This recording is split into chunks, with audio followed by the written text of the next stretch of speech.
and expect miracles to happen. And that's why Liberian people are suffering. And the same thing with your political leaders. Half of the political leaders in Liberia, almost all of them, cannot sit down and articulate any of these things. They do not know it. They've never done it. So when these one last point. So when these people now in the political party become president tomorrow, then you'll come back and be crying. When you're buying fish or back around the web price, you want people who understand the economy. They can learn the economy. Obama understood the economy. Bill Clinton understands the economy. Ellen at least understood the economy. You don't take somebody because they're popular and you say they're put in there hope for the best or they'll bring people around there. When they show you the inflation number, they show you the M2, you know what it means. You want to bring somebody who understands, will ask you, what our money supply? Okay, what's the business growth? The time of doing business, how long does it take? You want businesses to improve. You want Liberian banks. You want Liberians in banking and owning shares in these things. So that's what we're here for. We're not here to come and spoon feed anybody and you're happy because we say something. All our political leaders today, they are inadequate as leaders because they don't talk about the real issues. They all are corrupt.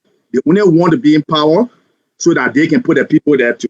We need real leaders, and we're going to start looking for real leaders that care about the economy that can improve the people's lives. That's going to be our focus. Thank you. Thank you. And let's go to a solution now. Sam Wallow said conditions. Sam Wallow is asking, say, hey, did the audience learn anything new today about Liberia's problem? What does the panel suggest be done? So let's focus on solution for the last 20 minutes that we have in the show. And so you want to get that going. Well, we discussed enough problems. Okay, we give 2 minutes. I know we have a lot of problems. My thing is about creating jobs in the country. The president has to create jobs. I understand you keep going out and trying to get these loans, but what we have right now, because most countries, you have not proven to them that they should give you loans. So whatever we have right now, we can work with them. Look, in the next 1 year, the president of the Republic of Liberia can create 250,000 jobs. To put people to work, this is how he's going to do it. The reason why I keep stressing on this is people have to understand the economy has to start turning for people to understand what's going on. People have to be fed. Divide Liberia into 5 zones. The president has the power to do that. Administrative zone. Keep those counted, do whatever you can do. Right now, the projection is for a simple thing. Look, the government don't have a lot of money. These 5 zones take $10 billion. Liberian government can find $10 billion. Get rid of Claire, we have budget. Get rid of 17s in the budget. You have executive power, do these things, find $10 billion. In each zone, each of these 5 zones across the country, if you want to know what the zones are, I will encourage you to Google Restart Liberia and build a new foundation. I broke those zones down for you and read about it yourself. In each zone, take $2 million and build a warehouse. $2 million worth of warehouse, find a 40-acre, 50-acre area, build a warehouse in each zone, 5 zone, and tell Ja, say, listen, Ja, the government don't have a lot of money. We have selected Alice Jones, and we talked to Dwalu, the guys, go to China and find a market for cassava production, or we're going to sell them cassava. Right now, the projection for cassava is going to be $4.43 billion by 2024. An average acre of land, we're playing cassava. Each ton of cassava, for example, is $200. That's 20 bags of cassava. So if you plant just 1 acre, that means 1 acre can give you 40 bags of cassava every 3 months. That's almost $500. To understand this number, the average per capita income in the whole Republic of Liberia is around $700 per annum. So if you can breast 10 acres of land, the Liberian government will buy the cassava from you. In each zone, you will create 50,000 jobs within the next 1 year because the government not employing you. The government says, "Ja, whatever cassava you plant, I will buy it." That's money into the economy. But the government has refused that. There's a whole bunch of ways I listed to create jobs. I got about 10 of them. But the problem here is the government has to invest in the people. You don't have to go hire. Government don't hire people. Government create an environment where people can hire themselves. Take 10 million, put 2 million each zone, build these warehouses, and say, listen, Ja, you guys live in San Luis County. Whatever cassava you grow, I'm just using cassava as an example. The government will buy those cassava. You take Alice, you take Dwalu, we'll go find a market for cassava production. Nigeria, the largest producer of cassava in the world right now, they produce 20% of cassava. They have cassava can grow within 3 months. 20% of cassava Nigeria produces every single year. Global in Africa is about 60%. They are bringing into their country close to $1 billion every year just on cassava. Our entire budget is 500 million. Cassava alone can bring that kind of money. So even if we got $100 million work, that means 200,000 people working within 1 year. Because if the government guarantees you that whatever cassava you grow, they're going to buy it, people will leave the city and they will go farm. The more you start buying it, they will start farming. And I have those kind of methods. Talking about fixing roads. Why the government looking for $500 million to fix road? You can fix every road in Liberia, 100 miles of road for $10 million. We've done it. And somebody tell you, I don't understand it. $10 million you create. Get 20,000 jobs with $10 million to fix 100 miles of road. I will let other people come here and talk, and I will show you how those are created. Like I said, I'm putting this paper together. Let people understand these basic things the government can do now. You don't need a lot of money. You have to work with what we have. The average Liberian make $5 a day on skilled laborers. So if you pay somebody $75 a month, that's a job. They can build a road from San Luis to Morovia in less than 6 months. Okay. Thank you. Dr. Gompo, solutions. Well, the challenges of Liberia are multiple. And so I don't think we can sit here and outline a list of solutions in a few minutes. But I agree with Wallo. Just the broader picture of it, agricultural productivity is low. We need to look at agricultural technology. We need to raise incentives for farmers. And you talk about cassava, but the entire sector, we've had a whole show on agriculture as a sector and the potential that it brings. The government itself has discussed those things. Even in the poverty reduction strategy or whatsoever paper, they have agriculture there. What have they done there? They've reduced agriculture investment. Go and look at the revised budget that Samuel Tuwe presented. They took money away from agriculture, So, they go in different, opposite direction. So agricultural investment, I think, is a significant area. Tourism, make it easy for people to come to the country. Make it easy for them to get their money. It's not a strategy. It's not a wise political strategy to strangulate the financial system. Restrict bank accounts so that the opposition cannot get money. And therefore, then we will not be able to campaign, we'll be able to win. Whatever. You're hurting yourself.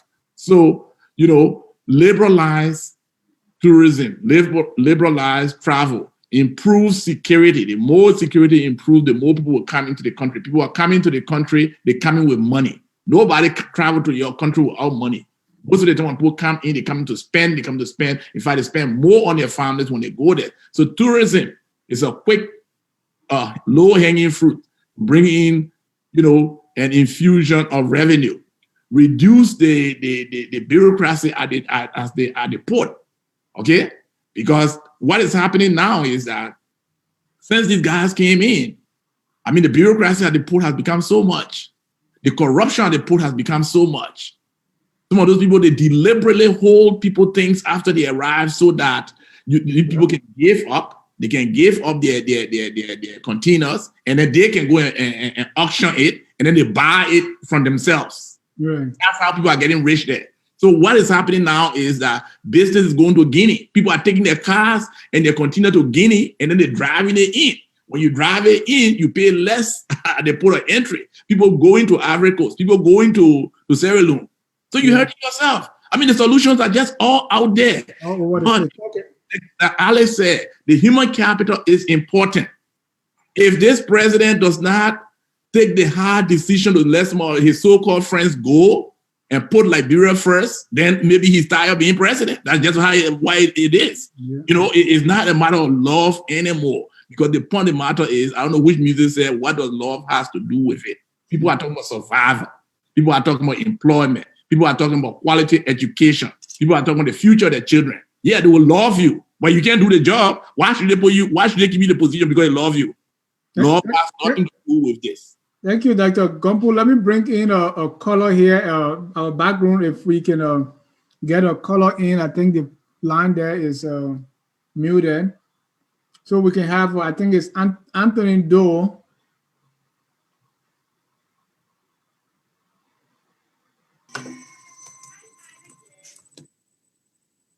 Yes, the call line is muted. Yeah, bring in more callers. Yeah.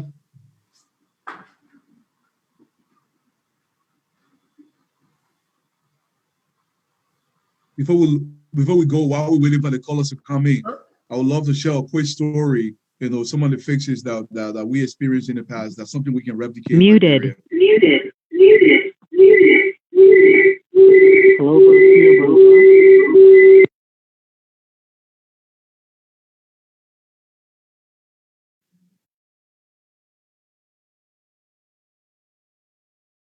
Okay, call. You have a call on the line, Anthony. You are live. Anthony Doe, you are live. Oh, now the call is muted. So I think we have problem with the.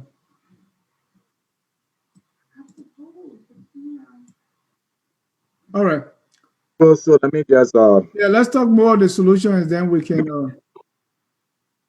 okay. So look. Mhm.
Yeah, but Alex, Mr. Stewart.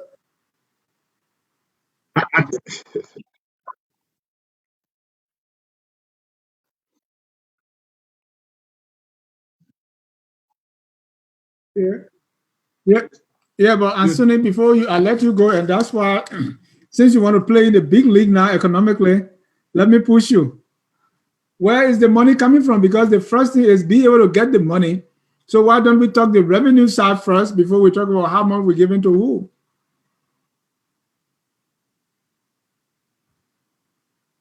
And where is that money coming from?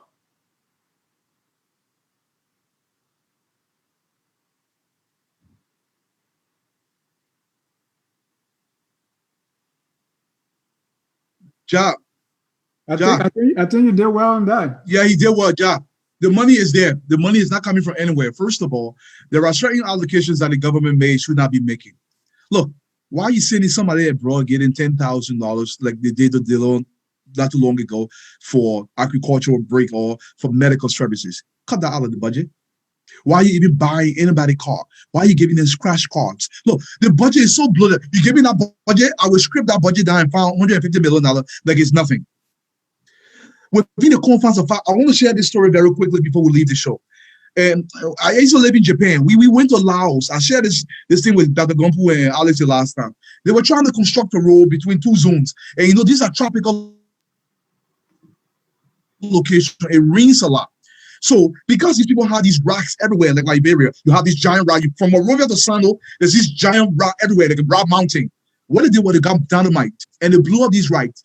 And they just got some wheelbarrows. You get 20,000 people, pay a person $75 a month, even though it sounds like a small amount of money. They got people in Monrovia making $25 a month. So somebody would pay $75 a month. The entire road from Sando to Monrovia, these people work 24/7. You blast these rocks, you put them on the road, and then you just get a compressor. They compress them. Rainy season, dry season, the road is perfectly fine. We built those roads back in 1998, 1999. The roads are still there. They're using it. They're not paved. So for every 100 miles, you can use $10 million. Within that city confines of $10 million, you can employ 20,000 men. 20,000 men. You pay them $75 a month. That's $1,500 a month. The rest of the money is for fuel, for the trucks that will help along the way. You get down by the blasted road. You fix the road from Lofa. You're not paving them, but they will be good year round until we can get the money. Now you start growing the economy. But just from the jump, you can find $30-40 million. This is not a lot of money. You can find the money. You can say, you know what, Lone Star, we're going to tax you an additional 1% for any scratch card people buy in the country. It's not noticeable. You put an extra tax on liquor, on cigarette, on pledge, on the scalp beer in Liberia. Put 1% tax on them. Get the extra money. Go to the airport. Ja wants to go to Liberia. He's a U.S. citizen. Increase it by 2% for his visa fee. Ja would not care about additional $7 on his visa fee. You take that money. Your people have to go to work. But now you're fixing roads. $10,000 can fix 100 miles of road. All weather road. It's not paved because you use the same granite rock. They're everywhere. That's what we did in Laos. And the roads are still there. For every 100 miles, you can use less than $10 million. But I'm being very, because I want to make sure the numbers is right. $10 million. You don't need $500 million to build a coastal highway because we don't have the money. But you can take $10 million and make the road strong enough for all year round. All year round. Okay, gentlemen. But while the road's going, do what they're doing in Cameroon. You fix it like that. That's what they did in Cameroon. And you tow the road. Even though it's dusty road, you can tow the road. Now, every month, you pay for another 3-4 miles. Every month, you pay for another 3-4 miles. Using the same toll money for the road. That's how you solve those problems. That's how other countries. Most of the roads in Cameroon that are dusty road, they got toll on them. But you see, Dwalo, the factor you're missing in this whole analysis, and the same thing with Dr. Gompo and the same thing with all the Liberian people, even if you give these people the plan to take borders and crush it and make roads, they do not have the management skills to manage the project. They do not have the financial ability to run these projects. So, it's like you take somebody and say, go and run LBDI or go and run African Development Bank, and the person don't have it. You think Tralu will come be telling you, oh, go do this, go do that. That's the problem we miss in Liberia. We take the most incompetent people and we expect the incompetent people to deliver for us. Yeah. Where in the world do you know they will take someone and put them in a position that is not the most qualified person? You and I here, we go to interviews. We sit in front of panels. Yeah. They ask us, they do reference check before they can give you a job. In Liberia, no, you don't have to. Whether you're a political leader, whether you're in political party, they just grab you, they put you there. So I'm not giving no more damn solution to Liberian people. Let them suffer. The reason is because they want to suffer. There was a paper article I wrote on Samuel Tour in 2019 August. I will read that paper. I said, why I do not doubt Mr. Tour is perhaps one of the most qualified Liberian finance minister in our recent history. His shortcoming is he sounds too much like a friend and political stooge of the president, and this is one of his biggest setbacks. I do believe, however, that with time he will grow into the job and become more mature and experienced at creating and explaining Liberia's fiscal and economic policy in ways that the average Liberian can understand and support his economic vision. Failure to do so will not only cost him his job sooner rather than later, but will subsequently collapse the country into further economic chaos. This was published August 2019, Front Page Africa. Okay, there are several. You've written, how many articles have you written with solution? I just wrote another article on how we can set up an airline in Liberia. The Liberian people, let me tell you something, they are hypocrites. The only purpose they have is they want to support these political parties for position. A country that can take a convicted criminal for corruption and make him senator has no hope. And that's what we need to face. The only way my solution for Liberia is the only one solution. You have to bring in people who are qualified will get jobs on merit and people who are ethical. No other ways around it. We mention people, we have Liberians. They're you. My recommendation for finance minister right now is you. Okay? You got people like Dr. Gompo. You got people that even Cummings who could work in the government. And somebody said, oh, Cummings will not take any job unless to be president, then he should go to hell. If you can't serve your country and help build your economy, you don't deserve to be president. So if you want to show the Liberian people, just like me, I have no more authority here. If George Weah wants help, I will help him. Yep. Okay, I'm not doing it for George Weah because I like him, I like the part. I'm doing it for the Irish Liberian who are suffering, the children to get food on the table. So the biggest solution that I can see, you have to rip the whole team. You have to bring people who are competent regardless of parties. You got to bring them from anywhere, whether they're in a political party. And I think I said, somebody like Dr. Gombo Kukoto, University of Liberia, he could do amazing things with a business school. Okay, you got this lady I talked about the other day, Sarah Yenti, fine, respectable international. This woman is in Yemen on television, helping other countries. In her own country, looking for Darius DeLong, who hasn't gone to Sierra Leone. It's hypocrisy. You got the best people. Dennis Jack could be best secretary of Liberia. He will do a fine job. Okay, I'm not here with the party nonsense because Liberian had died and they ended in war. 250,000 people died. But you got to rip the whole thing. I'm not giving you a solution to those people who don't understand. If I'm going to give the finance minister a solution, why I'm not finance minister? Thank you. I agree. Yeah, If you're going to give the finance minister a solution, why are you? So I'm not giving them no more damn solution. What I think with Liberian people should do, like I said, is vote against them, all of these parties. Take an ordinary person, whether it's Janet Jar, whoever, keep showing these Liberian politicians from the comments down, okay, that Liberia is ready to business. I'm not going to support the tour, and I'm not going to support anybody other than people who are competent. If they go and bring anybody finance minister, I will continue to attack them and I will continue to write articles against the government. I held up for 2 years, but it's enough. It's enough. right. We as professionals, we need to hold ourselves accountable, and we need to call a spade a spade. Let's stop this thing here, I like to what Jefferson Koji. What the hell you know to be city mayor of the largest city? You got a man like Russell, Wilfred Russell, who should be running Liberian City Hall. Yep. And you sit there and take this boy who ain't finished good high school or community college. If he wants to learn, I'm not saying don't reward your political people, but educate them first. Give them some experience first before you put them into position. So that's my solution. You either bring the right people or we will continue to go out there and attack you internationally and we'll call a spade a spade. No more this year. Thank you. We're about to close. Right. Dr. Gompo, you want to make a final point? Yeah. I mean, I think that, among all of us here, maybe I'm one of the few people who have been on both sides of the equation, being in the government and understanding how government runs and being on the outside as an analyst. See,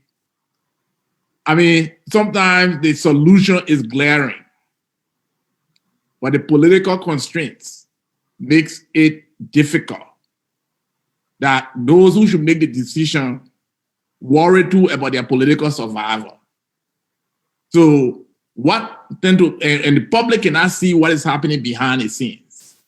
Okay, so all of these things are out there. These things are not new to even Weah himself. Before he became president, those were the things he said.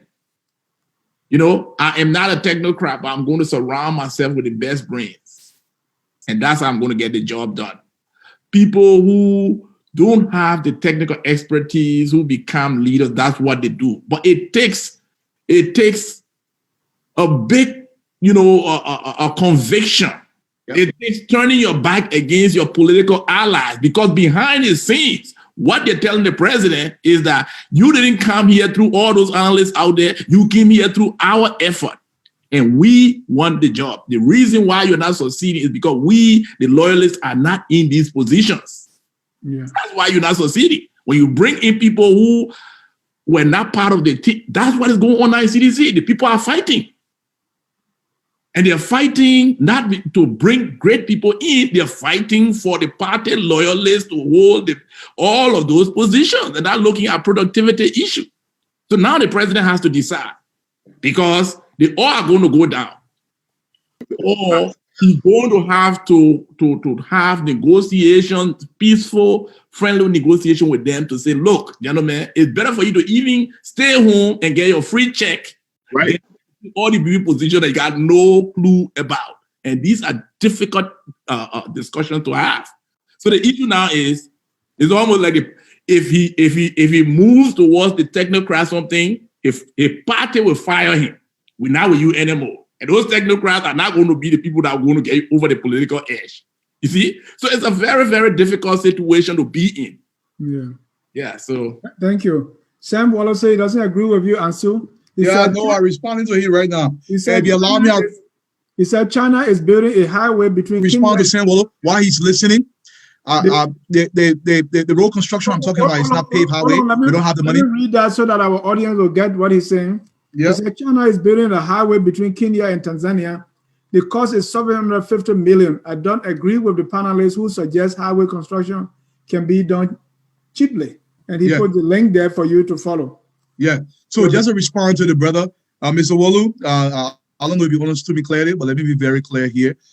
I'm not suggesting, obviously, highway construction is a very expensive undertaking. The government does not have that money. What I'm suggesting is what we've done in other countries. Because we don't have the money, we take $10 million and we prepare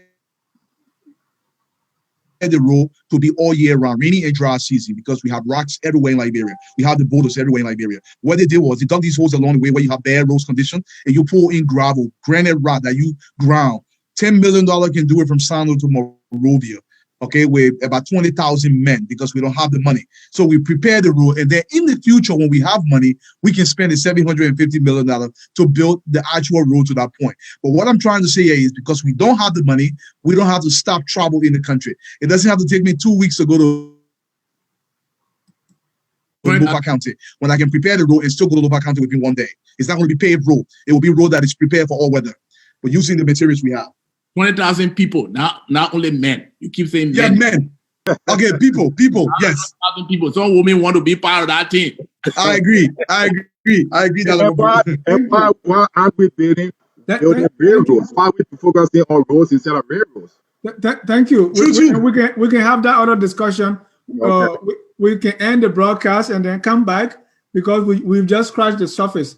Liberian economy is so big, it's so huge, and it is all about the economy. William, let's close. Thank you very much. I want to say thank you to our panelists. Very hearty discussion, very passionate discussion. And to our listeners, if you were listening and your blood was boiling or you were so anxious to say something or you had your adrenaline pumping, we want you to know that that means that you really have a passion for Liberia and seeing that this country succeeds. Once again, we do not have all of the solutions to all of these constraints and so forth, but this is a good start and we want to continue with this discussion within the next few weeks or so forth to come. In very closing, what I want to say, if you will indulge me a little bit, is this, and I'll leave you with this little fact. Most people don't know this, but I'll leave you with this little fact. Like the Liberian Constraint Analysis, September 2013 was prepared by the National Millennium Compact Development Project. And on that team for the government of Liberia, the national coordinator was Money R. Captain, and the head economist for that core team was Samuel D. Twer Jr., the economist. Now, with that being said, some of the constraints listed, the binding constraints to hindering Liberia from moving forward. It listed electricity, roads, access to land, contract enforcement, human capital, access to credit, political stability, corruption, concession management, commodity price volatility, and Dutch disease. Those were the constraints that were listed. And today in Liberia, it pains me to say that all of those constraints since 2013, 7 years now, it's still there. Ladies and gentlemen, thank you. This is Focus on Liberia. Notice he did not include human capital. That is my Closing statement. He did? Okay. Go ahead, Dwala. What did you say? Oh, no. I said, because I would think he would focus more on human capital, but Ali said he did, so that's good. Never mind. With that being said, that is my closing statement, and we want to invite you back. You are back, and I want to thank each and every one of you. It's great working with you guys this whole year. It's been exciting, and so Dennis, back to you, please. Right, and this is certainly is going to be because the next time is Christmas, right? So if we don't have any everywhere marketplace again until next year, we'll say thank you so much and Happy New Year. Happy New Year to you too as well, Ja. Thank you for hosting Essentially, us. folks, in cyberspace, this is how we'll come to the end of this business and economic forum here at Focus on Liberia. I have been here with you along with Dennis Ja, William Tomon Bernard King, Dr. Gumpu. We also have Alex Chuchu Jones and Dwalu.